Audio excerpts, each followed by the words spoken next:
কর্মী শওকত বিধায়ক যিনি আছেন ওনার ঘনিষ্ঠ তৃণমূল কর্মীকে গুলি করে খুন করা হয়েছে এবং তিনি ঘটনাস্থলে গিয়ে বলেছেন যে আইএসএফ দুষ্কৃতী যারা তারা এই কাণ্ড ঘটিয়েছে এবং সরাসরি আপনার নাম উল্লেখ করে বলেছেন যে আপনার মদতে এই ধরনের ঘটনা ঘটেছে। কি বলবেন?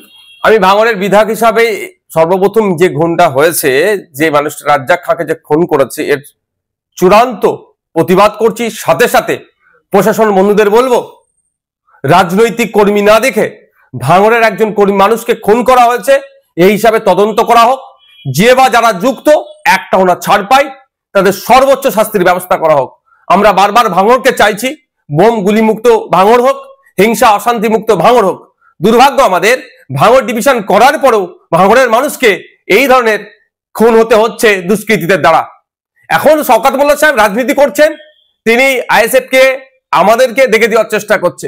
কিন্তু শওকত সাহেবের যদি আমরা প্রিভিয়াস রেকর্ড দেখি, সেই রাজ্জাক সর্দার থেকে শুরু করে মানিক পাইক থেকে শুরু করে বিভিন্ন সময় আমরা দেখেছি খুন করেছে তাদের দলের লোকেরা, তারাই যুক্ত থেকে অন্যদেরকে, তাদের দলের প্রথম সারির নেতাদেরকে সাইড করেছে। সেই জাহাঙ্গীর খান চৌধুরী থেকে শুরু করে এই ধরনের অনেক আছে। এটা শওকত মোল্লা সাহেবের প্রিভিয়াস রেকর্ড। এখন এই খুনটার কারণ কি হতে পারে? আমি সকালে কয়েকটা ফুটেজ দেখছিলাম পরিবারের লোকজনের, তারা কেউ দাবি করছে ওই দিন 3 জন ছিল, যখন তাকে খুন করা হয় 2 জন তাকে ছেড়ে চলে গিয়েছে। এখন একটা সন্দেহ থেকে যাচ্ছে। সাথে সাথে আজকে আর একটা ভিডিও ফুটেজ দেখলাম, পরিবারের লোকজন সরাসরি বলছে এটা গোষ্ঠীদ্বন্দ্বের শিকার হয়েছে। এবং বাস্তবিক কথা, আমি যতটুকু খোঁজ নিলাম, ওই অঞ্চলে ওই যেখানে বাড়ি যে ছেলেটিকে খুন করেছে, ওখানে আইএসএফ বা বিরোধীদের সাথে ওর সম্পর্ক খুব একটা খারাপ ছিল না। কিন্তু আমি যতটুকু খবর পাচ্ছি, এই লোকটি যাকে খুন করেছে ওরা, আপনার একদা সময় আরাবুল ঘনিষ্ঠ ছিল, প্রেসার দিয়ে চাপ দিয়ে এখন শওকত ঘনিষ্ঠ করেছে। এবার এই সুযোগটা কে নিয়েছে, এটা তদন্ত সাপেক্ষ। একাধিক ইকুয়েশন উঠে আসছে এই খুনের রহস্যের পিছনে, তবে সবটাই সমাধান করতে পারবে প্রশাসন, ইনভেস্টিগেশন অফিসার। আমি আশা করব নিরপেক্ষতা বজায় রেখে এটা তদন্ত হোক। আর সাথে সাথে এটাও বলে রাখছি, পরিবারের সাথে আমি যোগাযোগ করার চেষ্টা করছি, পরিবারের সমর্থন নেব। পরিবার যদি চাই সিবিআই ইনভেস্টিগেশন হোক, পরিবারের হয়ে প্রয়োজনে আমি মামলা করব সিবিআই ইনভেস্টিগেশন করার জন্য। কারণ আমি একজন বিধায়ক এখানে ভাঙড়ের, সেটা আমার বড় পরিচয়। কোন দলের নেতা, কোন দলের চেয়ারম্যান, তার থেকে বড় পরিচয় ভাঙড়ের আমি বিধায়ক।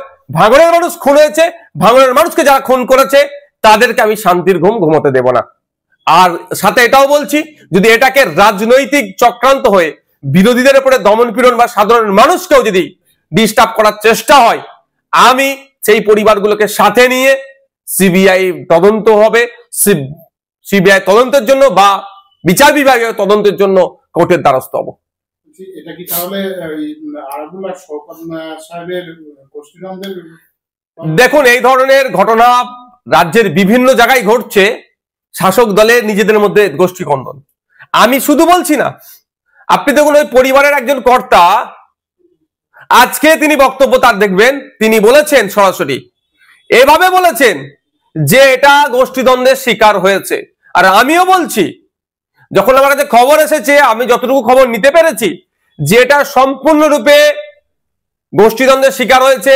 হয়তো শওকত মোল্লা সাহেব এই বিষয়টা অনেক কিছু জানেন, এটা অনেক কিছু জানেন শওকত মোল্লা সাহেব, তদন্ত সঠিক করলে উঠে আসবে। ভাঙড়ের বিষয়টা নিয়ে শওকত মোল্লা সাহেব সরাসরি কিন্তু আইএসএফ কে দোষারোপ করেছে। এটা কি মানে আপনি যুক্ত সরাসরি আপনার? দেখুন, আমরা এতটা এখন হিংস্র হয়ে উঠতে পারিনি, আর কোনোদিন হবারও ইচ্ছাও নয় যে একটা মানুষের প্রাণ নিয়ে নেব রাজনীতি করার জন্য। আমরা সমাজ ব্যবস্থার পরিবর্তনের জন্য রাজনীতিতে এসেছি, ক্ষমতা দখল আমাদের স্বপ্ন নয়। শওকত মোল্লা সাহেবের পাস্ট হিস্ট্রি যদি আমরা দেখি, এই কাছে তিনি সিদ্ধহস্ত, খুন খারাপি করিয়ে, মারামারি করিয়ে, গোষ্ঠীদ্বন্দ্ব করিয়ে অপরের দিকে, বিরোধীদের দিকে দাগিয়ে দেওয়া হয়, দাগিয়ে দিত। নমিনেশন আটকাচ্ছে, আবার বলছিনি যে বিরোধীরা প্রার্থী খুঁজে পাচ্ছে না। এখন আমি বলছি, এই যে খুনটা হয়েছে, শওকত মোল্লা সাহেবকে যদি সঠিকভাবে জিজ্ঞাসাবাদ করা হয়, এই খুনের অনেক রহস্য উন্মোচন হবে। এটা সম্পূর্ণরূপে আমি দায়িত্ব নিয়ে বলতে পারি, আমি দায়িত্ব নিয়ে বলছি, এটা গোষ্ঠীদ্বন্দ্বের শিকার হয়েছে। এবার কোন গোষ্ঠী করেছে আর কেন করেছে, কোন গোষ্ঠী করেছে এটা এই মুহূর্তে বলা সম্ভব নয়। কেন করেছে এটা আমি বলতে পারি, সেই দিনের শেষে ভাগ বাটোয়ারার লড়াই, এ বড় নেতা হয়ে যেতে পারে, সে ছোট নেতা হয়ে যেতে পারে, এই মর্মে একটি ছেলেকে খুন করা হলো। আমি ভাঙনের বিধায়ক হিসাবে রাজনীতির ঊর্ধ্বে গিয়ে বলছি, এই খুনের আমি চরম বিরোধিতা করছি। এর প্রতিহত হওয়া, এইটা প্রতিকার হওয়া দরকার। এই ধরনের কর্মকাণ্ড প্রতিহত করার জন্য মমতা ব্যানার্জি ভাঙর ডিভিশন দেওয়ার পরেও কেন ভাঙনের মানুষকে খুন করতে হবে, তার রাজনৈতিক পরিচয় কি আছে আমার দেখার দরকার নেই। আমি একজন বিধায়ক, জনপ্রতিনিধি, প্রত্যেকটা মানুষের সুরক্ষা যাতে পাই তার দেখার দায়িত্ব আমার। সেই জায়গায় আমি দাঁড়িয়ে বলবো, যত তাড়াতাড়ি সম্ভব ইনভেস্টিগেশন হোক, যে বা যারা খুনের সাথে যুক্ত তাদেরকে সর্বোচ্চ শাস্তির ব্যবস্থা করা হোক। আর পরিবারের সাথে যোগাযোগ করব, পরিবার যদি আমাকে ইনশিওর করে, আশ্বাস দেয়, পরিবারকে সাথে নিয়ে আমি এই মামলাটি যাতে হয় বিচার বিভাগীয় তদন্ত হোক বা সিবিআই তদন্ত হোক, যদি পরিবার চাই, আমি তার জন্য মুভ করব কোর্টে। পীরজাদা নওশাদ সিদ্দিকী কট্টর মুসলিম হলেও একজন খাঁটি মানুষ ভাই। তার বয়স কম, কিন্তু তার মুখের ভাষা, তার কথাবার্তা প্রত্যেকটাতে ওয়েট আছে। আর 10 জন নেতা মন্ত্রী নেত্রীর মতো সে কাউকে বাজে ভাষায় গালি তো দেয় না, এবং যে কথাগুলো বলে সেগুলো হচ্ছে বাস্তব কথা। এই কথাগুলো আমাদের সাধারণ মানুষকে শোনা উচিত এবং সেখান থেকে শিক্ষা নেওয়া উচিত। নেতা মন্ত্রী তারা তো নিজেদের ক্ষমতার লোভে আমাদের সাধারণ মানুষকে লেলিয়ে দেয়, তোমরা মারকাট করো, তোমরা ঝামেলা করো, মাথা বাটাবাটি করো, তোমরা কেলাকেলি করো। আমাদের লাগে ক্ষমতা, ক্ষমতায় একবার গেলে আপনাদেরকে ভুলে যায়, সাধারণ মানুষের কথা মনেই পড়ে না। আবার ইলেকশন আসলে তারপরে আবার আপনাদের খোঁজ নেয়। কিন্তু নওশাদ সিদ্দিকী সে রাজনীতিতে নতুন হতে পারে, সে এমএলএ হতে পারে, সে মুসলিমও হতে পারে, ব্যাপার ওটা না। কিন্তু যে কথাগুলো বলছে তার বক্তৃতার মাধ্যমে, কথাগুলো কিন্তু একেবারে ফেলে দেওয়ার মতো না। এমএলএ নওশাদ সিদ্দিকী ভাঙড় থেকে বিধায়ক, তার রাজনৈতিক দলের নাম ইন্ডিয়ান সেকুলার ফ্রন্ট। দাড়ি টুপিওয়ালা একজন টিপিক্যাল মুসলিম ব্যক্তি, ধর্মপ্রাণ মুসলিম যেমন হয় সেই রকমই দেখতে নওশাদ সিদ্দিকী। তার বয়স কম হতে পারে, মাত্র 32 বছর বয়স, রাজনীতিতে নতুন, কিন্তু তার কথার মধ্যে কিছু তো দম আছে। আপনি যে কোনো রাজনৈতিক দলের সাপোর্ট করতেই পারেন, তৃণমূল করেন, বিজেপি করেন, সিপিআইএম করেন বা কংগ্রেস করেন, আইএসএফকে করতেই হবে না। কারণ হচ্ছে আইএসএফ একটি মুসলিম ব্যক্তি চালায়, আর আমার এই ভিডিওটি আইএসএফকে প্রমোট করা না। আমি নওশাদ সিদ্দিকীর কয়েকটি ভিডিও দেখলাম, দেখে মনে হলো সত্যি তো আমাদের পশ্চিমবঙ্গের রাজনীতিতে একজন একজনকে বলছে বরাহ নন্দন, কেউ কাউকে শাকচুন্দি বলছে, কাউকে পেতনি বলছে, কেউ কাউকে ডাইনি বলছে, মানে যত রকম মুখের ভাষা, কেউ কাউকে চোর বলছে, কারোর বাপ তুলে গালি দিচ্ছে, এই রকম নোংরামি চলছে। সেখানে একমাত্র ব্যতিক্রমী নওশাদ সিদ্দিকী একদম মার্জিত মুখের ভাষা নিয়ে সে কোনো না কোনো রাজনৈতিক দলের সমালোচনা করে। রাজনীতি করতে হলে, নিজের দলকে প্রমোট করতে হলে সমালোচনা তো করতেই হবে, অন্যান্য রাজনৈতিক দলের প্রবলেমটা কি। কিন্তু নওশাদ সিদ্দিকী যে কথাগুলো বলেছে সেই কথার সঙ্গে আমারও কথার কিন্তু অনেক মিল পাচ্ছি। আমি এর আগে অনেক ভিডিওতে বলেছি যে রাজনীতি করে রাজনৈতিক নেতারা, তো আমাদের মতো সাধারণ মানুষের কি যায় আসছে।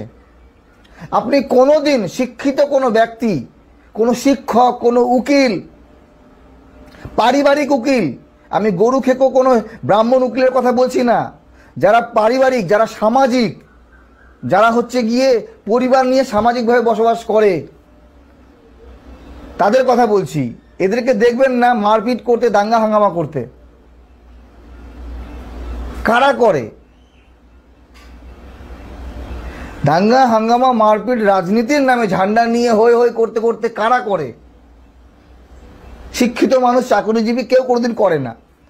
তো নওশাদ সিদ্দিকীর বক্তৃতার মধ্যে আমি এই কথাগুলো পেলাম, তখন ভাবলাম যে সত্যি তো এইরকম কোনো রাজনৈতিক দল বলে।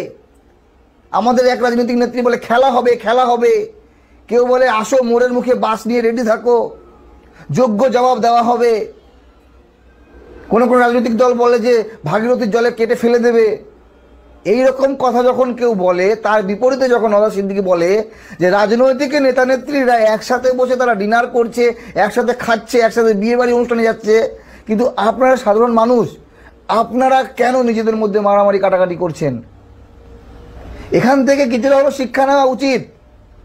আপনাকে আইএসএফ সাপোর্ট করতে হবে না বা নওশাদ সিদ্দিকীকে সাপোর্ট করতে হবে না, কিন্তু তার কথাগুলো একেবারে ফেলে দেওয়ার মতো না। আর এই কথাগুলো শুনে আমি তার ফ্যান হয়ে যাচ্ছি। যে ভাই এইরকমভাবে কোনো রাজনৈতিক দল বলে না একজন এমএলএ একজন বিধায়ক সে কত টাকা বেতন পায়, সে কিসে খরচা পায় সরকারি তরফ থেকে, কিন্তু তারপরে তার জন্য, তাকে বিধায়ক বানানোর জন্য, তাকে এমএলএ বানানোর জন্য সাধারণ মানুষ মার খেয়ে মরে। চলেন নওশাদ সিদ্দিকের দু চারটে কথা আপনারা শুনে নেন, আপনাদের মতামত জানাবেন।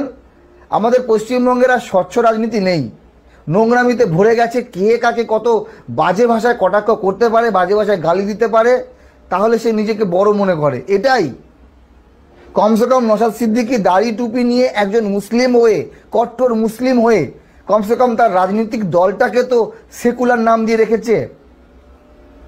বাকি আমার দেখা বড় বড় রাজনৈতিক নেতা যারা ব্রাহ্মণ, আবার তারা হচ্ছে গিয়ে সেকুলার দেখানোর জন্য গরুর মাংস পর্যন্ত খেয়ে নেয়। সেই জিনিসটা কিন্তু নওশাদ সিদ্দিকী করছে না, কমসে কম এই দিক থেকে সে সৎ। চলেন দেখেন, আপনাদের মতামত জানাবেন। নওশাদ সিদ্দিকীর এই বক্তব্য থেকে কিছুটাও শিক্ষা নেন। আমরা আমাদের রাজ্য, আমাদের পাড়া, আমাদের গ্রাম, আমাদের শহর, আমরা সকল ধর্মের, সকল রাজনৈতিক দলের লোকজন একসাথে বসবাস করি। তো আজ আছে রাজনৈতিক দল আপনার নেতা, কালকে জিতে গেলে চলে যাবে অন্য রাজনৈতিক দলে। আপনারা কোনো একটি রাজনৈতিক দলের ঝান্ডা নিয়ে হৈ হৈ করবেন, সেই রাজনৈতিক দলের দেওয়া কোনো এক নেতাকে জেতাবেন, জিতিয়ে বিধায়ক বানাবেন, সাংসদ বানাবেন। জেতার পর সে অর্থের লোভে আবার রাজনৈতিক দলটাকে পরিবর্তন করে অন্য রাজনীতিতে চলে যাবে। কিন্তু আপনারা থাকবেন কোথায়? আপনাদেরকে থাকতে হবে সেই বাড়িতেই, সেই পাড়াতেই, সেই বিরোধী রাজনৈতিক দলকে সাপোর্ট করে এইরকম ব্যক্তির সঙ্গে। আমার অনুরোধ এটাই, যখন দেখবেন মমতা ব্যানার্জি, নওশাদ সিদ্দিকী, শুভেন্দু অধিকারী, দিলীপ ঘোষ সব হাতাহাতি লড়াই করছে, তখনই আপনারা হাতাহাতি লড়াই করবেন, তার আগে একদম হাতাহাতি লড়াই করবেন না। অনুরোধ আমার এটাই। হবে তো ভাই? যখনই বিজেপির কেউ মারতে আসবে, তৃণমূলে কেউ মারতে আসবে, আইএসএফ এর কেউ মারতে গেলে আপনারা এটাই বলবেন, এই তোদের নেতারা কি অমুক নেতাকে মেরেছে, কোনোদিন প্রমাণ আছে দেখাতো ভাই? তুই মারবি 2 হাত জায়গায় 4 ঘা মারবি, দাঁড়া। তুই বল শুভেন্দু অধিকারী মেরেছে কাউকে দেখেছিস? অভিষেক ব্যানার্জি কাউকে মেরেছে দেখেছিস? নওশাদ সিদ্দিকী কাউকে মেরেছে দেখেছিস? ফির আপনার মোহাম্মদ সেলিম সাহেব কাউকে মেরেছে দেখেছিস? দেখাতে পারবি? দেখাতে পারবে না। তুই আমি মারপিট করছি কেন? তুই আমি মারপিট করে তার নেতা বানাবো? হবে তো নওশাদ সিদ্দিকী 1,21,000 টাকা মাইনে, তোর আমার কি হবে বল? মাইনে কত জানেন? আচ্ছা, যারা জানেন না তারা একটু হাত তুলুন তো। যারা জানেন না হাত তুলুন, হাত তুলুন। পেছনের লোকগুলো যারা আছে জানেন? তাহলে আমাদের না জানার সংখ্যা বেশি। এমএলএর মাইনে হচ্ছে 1 লক্ষ, সব মিলিয়ে 1,21,000। সৌজন্য হিন্দু মুসলিম খ্রিস্টান ঐক্য পরিষদ